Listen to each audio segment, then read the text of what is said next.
And our first question comes from JJ, and he deals with he just jumps right in. So his question is, what happens if someone dies from their injuries before they're able to talk to an attorney? Would their family be able to sue on behalf of the guilty party? So Rocky, where do we go once a person has been killed, perhaps on the site? What can the family do from there? Well, certainly, there are tragic situations, and both Lorelei and my firm have done these kind of wrongful death cases, what you usually call them. There's car wrecks where people die instantly. They say that a lot. It's usually almost instantly, because the experts tell me that unfortunately there usually is some pain and suffering consciously by the victim before they pass, not to mention the mental anguish and stress that you would feel when you know you're about to die. And so those are real damages, and these cases will completely upend a family. I've seen it happen so many times. And so going to the question about what do you do when they are killed before they can talk to a lawyer, or maybe at the scene of the wreck? Yes, their families can bring a lawsuit. There are certain tiers in Mississippi. Usually it is the spouse and children would be the first in line, first tier that could file a lawsuit.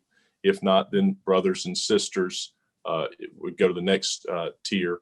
Now, Lorelei, y'all have litigated some of these issues pretty heavily. I remember from some cases I had back with Tim, there can sometimes be a dispute over a relative, or say someone that wasn't recognized as a child, but that maybe was a child or a half sibling. You want to talk about how that plays out in court, where maybe someone comes out of the woodwork maybe a year or two after the case is filed? Absolutely. In today's day and age, we find ourselves with blended families. It's just a part of reality. And so there is a possibility, depending on the type of case and, like Rocky said, maybe how long a person truly survived their injuries before they passed, as to whether you would have a true wrongful death case versus a survival-based action. And so the people that would take, as we say in the legal terms, the people that would be able to benefit from the loss or from a jury verdict or from a settlement could be different. And so half siblings versus whole siblings might get a different amount.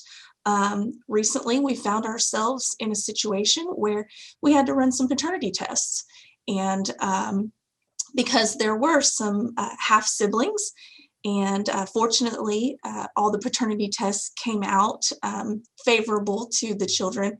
But yeah, it comes up, and adopted children is another thing that comes up oftentimes, is that if you are adopted, then you may still be able to take from your biological parents. And a lot of people don't know that, but you would also be an heir of your adopted parents as well. And so there's a lot of nuances that come into play in that situation. And oftentimes we will find ourselves bringing in a separate attorney that practices in that area of the Chancery Court. And so we have one here at Porter & Maloof that'll step in and help us with those issues. And you know what, that's really, really good to know. And just like JJ, I just had a personal experience with that. A drunk driver hit a good friend of mine, killed him on site. So that's a personal situation that friends of mine are going through right this moment. It's just sad, sad situation.